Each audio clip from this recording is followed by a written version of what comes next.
Keiki is an useless, rizzless guy who have zero lady friends. He has zero experience in dating life, just like you. One day his life suddenly changed when the craziest girl in the school falls for him. But instead of wanting to be his girlfriend, she wants him to his pet, cause she loves doggy style. It all begins when Keiki is called to the calligraphy club room by the club president, Sayuki Tokihara. She complains about how messy the room is, even though she's the one who made the mess in the first place. Instead of arguing with her, Keiki asks the other club members for help, including his younger sister, Mizuha Kiryu, and together, they clean everything up. After they're done, Keiki pats Mizuha on the head in front of everyone. Then he volunteers to throw away the dirty bucket of water, telling everyone else they can head home early. While taking the water outside, he spots a happy couple walking together. Instantly, his jealousy kicks in, and he silently wishes a truck would ruin their perfect moment before admitting that his biggest dream is simply to have a girlfriend. When he returns to the club room, he notices a love letter sitting on the desk. Right next to it is a pair of panties. Keiki completely loses his mind, but after calming down for a second, he realizes there's one huge problem. The letter doesn't say who sent it. So he rushes to his best friend, Shoma Akiyama, and asks who could have written it. Instead of helping, Shoma makes Keiki's imagination run even wilder. He says the mystery girl probably left her panties on purpose so Keiki would search for her, just like Cinderella leaving behind her glass slipper. Since the letter was found in the club room, Shoma believes Keiki's Cinderella has to be one of the club members. Convinced by this ridiculous theory, Keiki hurries back to the club room, thinking the mystery girl might return to the scene of the crime. On the way, Sayuki accidentally bumps into him. She thanks him for bringing her the club room keys and casually invites him to take a nap with her inside. Keiki instantly turns bright red and awkwardly refuses. Sayuki laughs and jokingly says she really wanted to sleep with him. That makes Keiki wonder if she's actually the one who likes him, but he quickly pushes the thought aside and heads to the library instead. There, another club member, Yuika Koga, asks him to help organize some books. While they work, Keiki secretly wonders if Yuika is his mystery admirer. Out of nowhere, Yuika asks him whether he likes big boobs or small ones.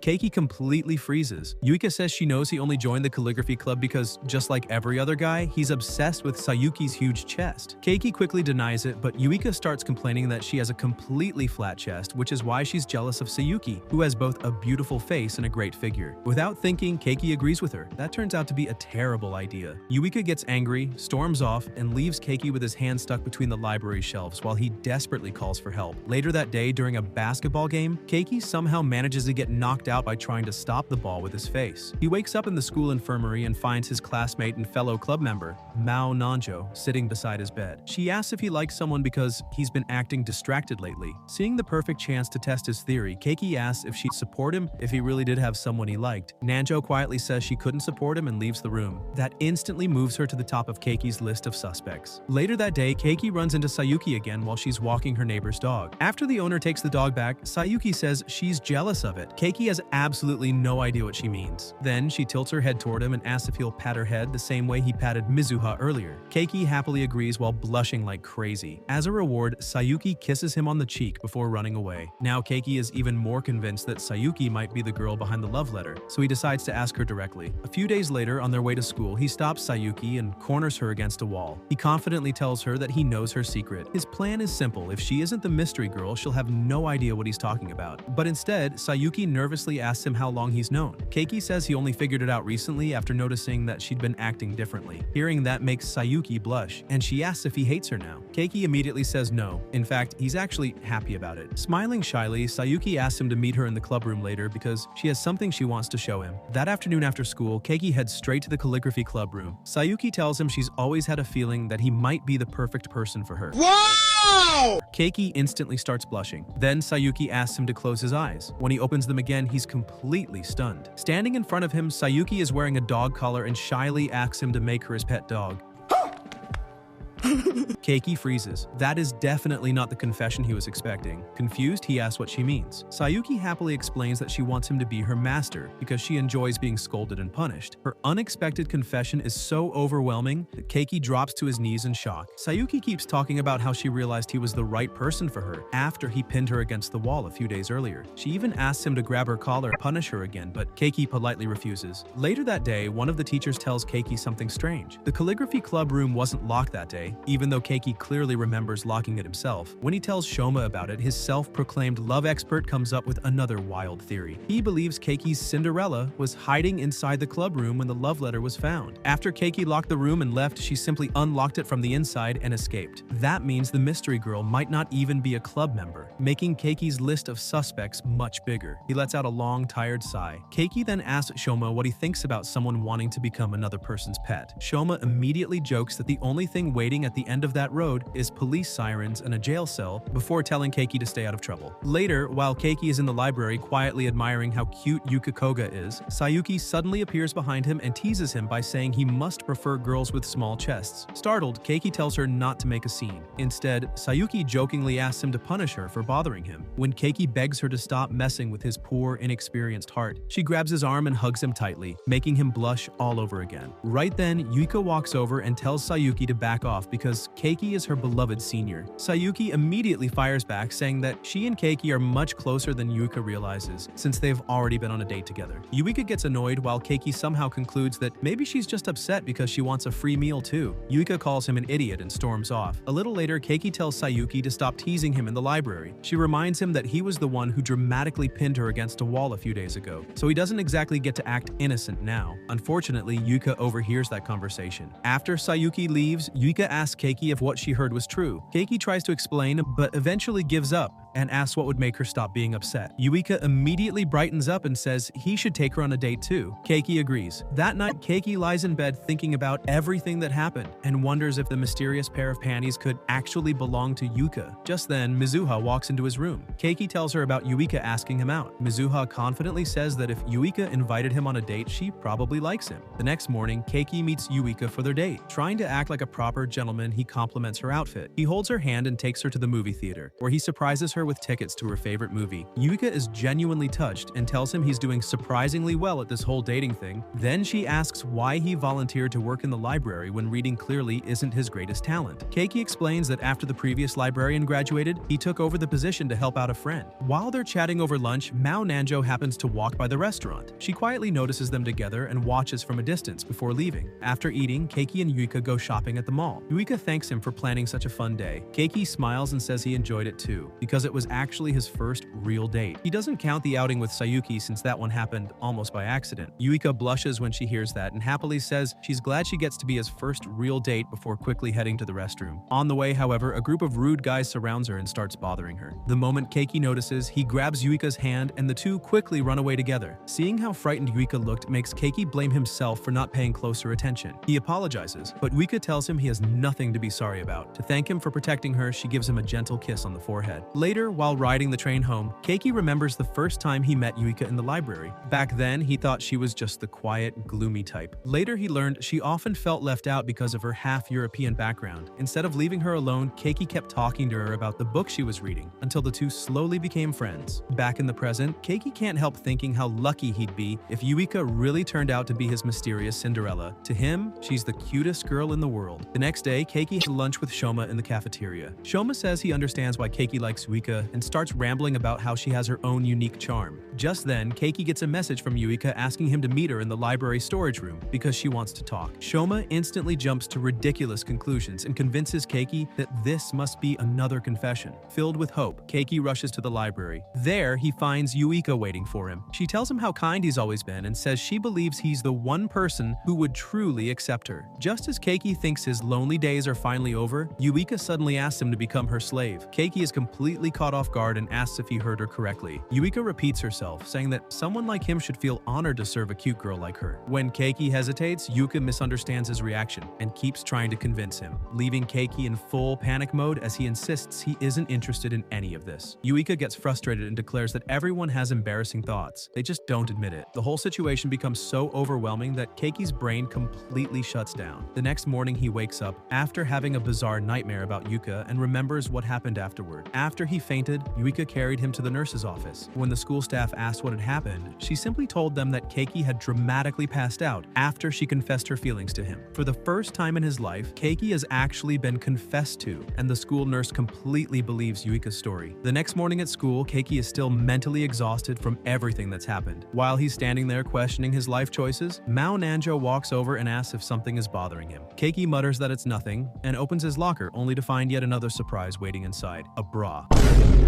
He quickly hides it before Nanjo can see it. She wonders why he's already panicking this early in the morning, but after she leaves, Keiki notices a letter attached to it with Yuika's name. Later that day, he meets Yuika and asks why she keeps giving him her underwear. Yuika casually explains that since he wasn't interested in her panties before, she assumed he preferred bras instead, so she decided to leave him a little present. Keiki immediately tells her that's absolutely not the case. Then, without thinking, he asks if she's actually wearing one under her school uniform. Yuika instantly turns bright red and covers her chest, calling him surprisingly bold before admitting that she is wearing all of her underwear because she has no intention of giving the other boys a free show. Keiki reminds her that she once started taking her clothes off right in front of him. Yuika quietly replies that he's special to her. For a brief second, Keiki actually gets flustered. Then she ruins the moment by adding that he's the only person she wants as her slave. Keiki immediately loses all interest again. Yuika then pulls out a picture book and excitedly tells Keiki about her favorite romance story. It's about a princess who falls in love with a prince. When she's too shy to confess, she has her soldiers capture him and lock him in a basement instead. At first, the prince begs to be released, but the princess refuses to let him leave. Eventually, he gets used to being her servant and ends up falling in love with her too. As Keiki silently wonders how someone could think this is romantic, Yuika happily says she wants a relationship just like that. Hearing those words is all Keiki needs to hear. He immediately gets up and runs away. When he reaches his locker though, he finds something even more suspicious. Someone has left him a photo of himself sleeping next to Sayuki, whose chest is resting against him. Keiki realizes this has to be a threat from Sayuki, so he rushes straight to the calligraphy club room. Inside, he finds Sayuki dressed in a maid outfit. Completely unfazed by now, Keiki simply tells her to change back into her school uniform. Instead, Sayuki turns around and reveals that her hands are cuffed together. At this point, Keiki doesn't even ask why anymore. He just asks where the key is. Blushing, Sayuki explains that she accidentally dropped the key down the front of her outfit and asks him to help retrieve it. Wow! Beautiful! Keiki refuses and turns around, planning to find someone else. But Sayuki starts panicking and says she really needs to use the bathroom. With no other choice, Keiki carefully reaches in, finds the key, and unlocks the handcuffs while trying his best to stay calm. The moment she's free, Sayuki grabs his arm and thanks him for rescuing her. Keiki asks why she's been acting so clingy lately. Sayuki happily explains that she's marking him with her scent, so everyone knows he belongs to her. Embarrassed, Keiki quickly changes the subject and asks why she blackmailed him with that photograph. Sayuki pouts and says it's because he never comes to see her on his own anymore. She says she had no choice but to force him to visit. She also reminds him that she's willing to devote herself completely to him if he would just agree to make her his loyal puppy. Inside Keiki's head, his impulsive side tells him to accept the offer and enjoy the situation. At the same time, his sensible side appears and warns him not to get dragged into Sayuki's unusual fantasies. The two sides argue non-stop, although they somehow agree on one thing: Sayuki is incredibly attractive. After listening to both imaginary voices, Keiki finally makes up his mind. He declares that a real relationship should be based on genuinely loving the other person.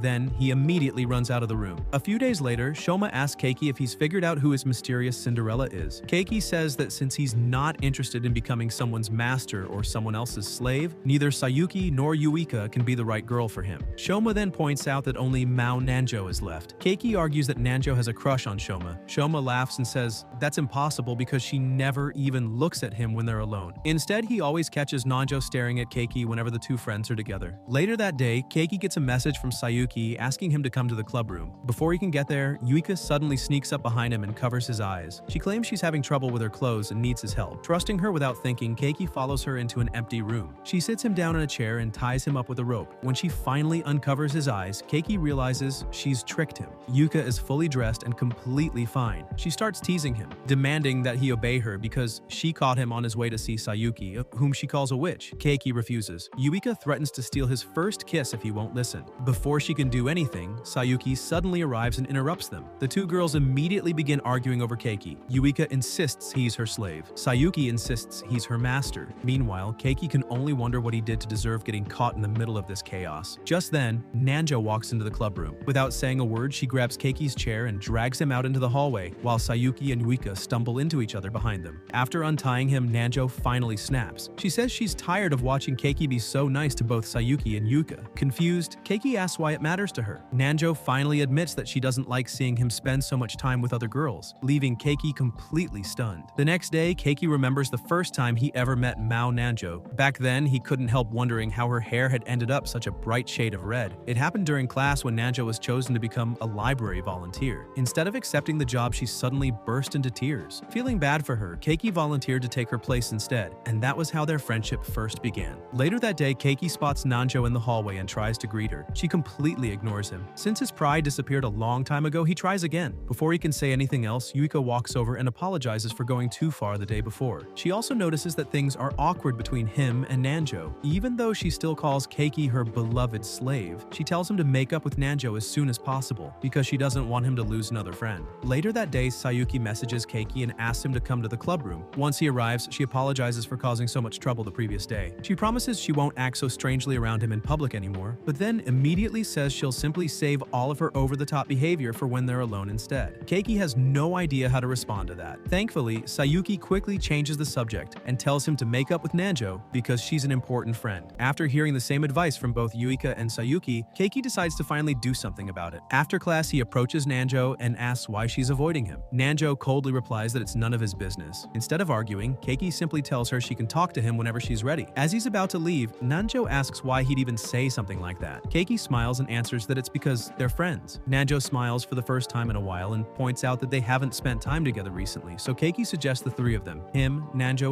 and Shoma, go to the arcade after school. Later that day, the plan becomes reality. Keiki and Shoma team up against Nanjo in the arcade, yet somehow they still lose. Keiki is so shocked that he almost falls over. Luckily, Shoma catches him and jokingly asks if he's okay while holding him against the wall. Nanjo immediately starts taking pictures of the two friends together. Seeing this, Shoma's imagination runs wild again. He jokingly asks Nanjo if she's jealous because he's getting so close to her beloved Keiki. Nanjo simply gives him a confused look. After that, the three of them squeeze into a photo booth, take a bunch of pictures together, and before long, it gets late enough to head home. Shoma rides off first on his bicycle, leaving Keiki and Nanjo alone. Keiki offers to walk her home, but Nanjo insists she'll be fine by herself. Keiki refuses to let her go alone, saying he'd feel better, making sure she gets home safely. While they're walking, Nanjo suddenly stops. She quietly says that even though today was fun with the three of them, she'd rather the next outing be just the two of them. Before Keiki can even process what she means, it starts pouring with rain. The unexpected shower completely ruins the moment and the two run for shelter. While waiting for the rain to stop, Keiki accidentally stares at Nanjo's rain-soaked school uniform. Nanjo notices and calls him a pervert. Trying to joke his way out of it, Keiki blurts out that she looks more well-endowed than he expected. That only makes things worse. Nanjo gets annoyed and accuses him of secretly enjoying all the attention he gets from Sayuki and Yuika. Keiki admits he doesn't enjoy all the chaos, but he does like the fact that they feel comfortable around him. Nanjo then asks if he'd ever consider dating either of them. Keiki says that like any normal guy, he sometimes imagines having a girlfriend. Nanjo immediately rolls her eyes and calls him hopeless again. A moment later, she sneezes. Keiki heads off to buy her a warm drink. When he comes back, he notices Nanjo quietly staring at a photo of Shoma. Without thinking, Keiki assumes she has a crush on his best friend. He asks her about it. Nanjo quickly denies it, looks embarrassed, and runs away with a sad expression. For the next several days, Keiki can't stop thinking about what happened. Sometimes he wonders if Nanjo actually likes him. Other times he convinces himself she doesn't, leaving him feeling completely miserable. One afternoon after school, Keiki gets home and catches Mizuha reading one of his questionable manga. Instead of being shocked, she simply laughs and teases him about his unusual taste. Later, she lets Keiki rest his head on her lap and asks why he's been looking so depressed lately. Keiki finally tells her everything about Nanjo and how he accidentally upset her by jumping to the wrong conclusion. Mizuha gently tells him that if Nanjo isn't ready to talk, he can't force her. The best thing he can do is continue being himself and give her time. When Keiki still looks unsure, Mizuha reassures him that no matter what happens, she'll always be there to support him. The next day, Keiki catches Nanjo as she's leaving the classroom and asks why she's still acting distant. Nanjo suddenly blurts out that she can't sleep, eat, or even think properly because he's constantly on her mind. Keiki is completely confused. He says he still doesn't understand what he did wrong, but he genuinely wants to become friends again because he wants to know her better. He even says he's willing to do anything if it'll make things right. Those words finally soften Nanjo's attitude, and she turns toward him and asks if he really means anything. As Keiki looks at her up close, he realizes she's actually incredibly cute. For a split second, he starts hoping that maybe Nanjo is his mysterious Cinderella after all. Then Nanjo asks him to start dating someone if he really wants to make her happy. Keiki's heart skips a beat, thinking she's asking him out. Instead, she tells him to start dating Shoma. Keiki's brain completely stops working. Nanjo then pulls out one of her manga and reveals the truth. She's a huge huge fan of boys' love stories and has been drawing a romance comic inspired by Keiki and Shoma this whole time. Keiki instantly notices that the main characters look exactly like him and his best friend. Completely horrified, he demands to know what goes on inside her head. Nanjo proudly admits she's obsessed with stories about close male friendships turning into romance, so she decided to create one herself using Keiki and Shoma as inspiration. Keiki desperately tells her to stop imagining things like that. Nanjo casually replies that she and plenty of other fans are eagerly waiting for the next chapter, so he should just accept his fate and start dating Shoma already. When Keiki firmly refuses, Nanjo jokingly declares she'll do everything she can to make sure he never gets a girlfriend. Mentally exhausted, Keiki crosses Nanjo off his list of possible Cinderellas. As if things couldn't get any worse, he opens his locker and finds another anonymous message accusing him of being a hopeless pervert. Panicking once again, Keiki follows the note to the photography club. There, he meets a small, shy girl dressed in worn-out clothes. He asks if she's the one who took the embarrassing photo of him and Sayuki. The girl nervously stutters that she only did it because she didn't know how else to contact him. As Keiki looks at her blushing face, he realizes she's actually pretty cute. For a brief moment, he starts hoping that maybe she's finally his mysterious Cinderella. The girl nervously says she can't keep her feelings bottled up any longer and confesses that she's in love. Keiki gets so excited that he immediately grabs her hands and jokingly asks her to marry him. The poor girl looks completely confused and quickly explains that she isn't confessing to him. She's in love with Shoma. Keiki instantly dies of embarrassment. As he awkwardly steps back, he accidentally switches on a projector, revealing countless photos of Shoma covering the walls of the photography club room. Later that day, the two of them head to a nearby restaurant to continue talking. At the restaurant, the girl finally introduces herself as Koharu Utori. She gets straight to the point and tells Keiki that she wants him to play Cupid and help her get together with Shoma. If he refuses, she'll post that embarrassing photo of him and Sayuki on the school forum. Keiki immediately starts sweating. Koharu explains that she fell for Shoma after he once caught her hat when it was blown away by the wind. Ever since then, she's been completely smitten with him. Keiki tells her she probably doesn't even need his help because she's exactly Shoma's type. Small, cute, and adorable. Koharu smiles and says that as Shoma's biggest stalker, she already knows everything about his preferences. The only problem is that she's actually 1 year older than him, so she doesn't fit the image of the younger girl he usually likes. Keiki can hardly believe it, so he checks the color of her school skirt, which matches Sayuki's. Once Koharu proves she's really a senior, Keiki realizes Shoma probably wouldn't be interested. He tells her he can't help. Koharu immediately reminds him about the blackmail photo. That evening, Keiki walks home while complaining about his terrible luck. On the way, he runs into Mizuha carrying groceries. He buys both of them some ice cream, reminding Mizuha once again what a caring big brother he is. She thanks him with a smile. As they walk home, Mizuha mentions that everyone will be switching to their summer uniforms the next day. Now it's time to wrap up the story. Thank you for watching.